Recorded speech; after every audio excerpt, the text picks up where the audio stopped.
Advocate Fadzai Maire aiwa vapindira zvekare. Tikuona panapa ari kuuya achikondema vakomana vari kuda kuramba vari clinged onto power, achivati aiwa the 2030 agenda aiwa iri kuya isina kana any development.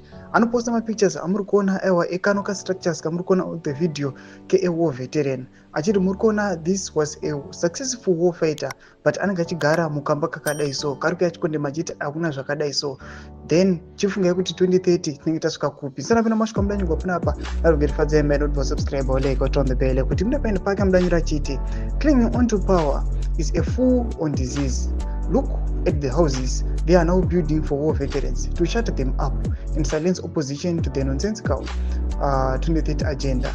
Kuenda kuhondo toita ngwena like this. The war was fought so that we have a Zimbabwe that is freedom, fairness and opportunity for all.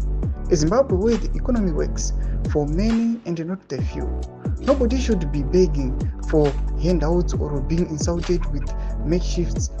Nonsense like this, it's a mess. We need new leaders. Tomashikanoita kwapana pana Advocate Fadzai Maire achiti aiwa isinoona nyika kuti hakuna munhu anouya achibharibwa achinzi tinokupa kana chakati tinokuvakira imba yakaikanti tokuistolera mabohos, achiti zvinhu zvise zvofanira zviri equally and fairly distributed, kwete kuti kunozikanwa kuti mawar veterans ndo vachambodhirirwa mabohos but vamwe vanhu havadhiririwi mabohos. Kune vamwe vakati vanozopiwa mota, kune vamwe vasingapiwi mota. Ndo zviri kuya zvirambwa naAdvocate Fadzai Maire achiti aiwa this 2030 agenda tichiona zvinhu zvakadai zvichiitika inonyatsoratidza kuti aiwa hapana kujeka and this 2030 agenda haisitombori constitutional.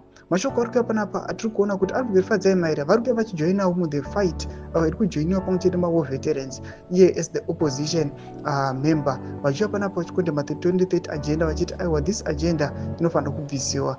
Vatungamiri aiwa vanofanira kuti kana nguva yavo ichinge yakwana yekunozorora according to the constitution vasiye matomo vanozorora vasire vamwe. Todze mafungiro emo tiri kudii pamusoro pechiitiko ichi. Kana comment section medu, subscribe or like, turn on the bell icon.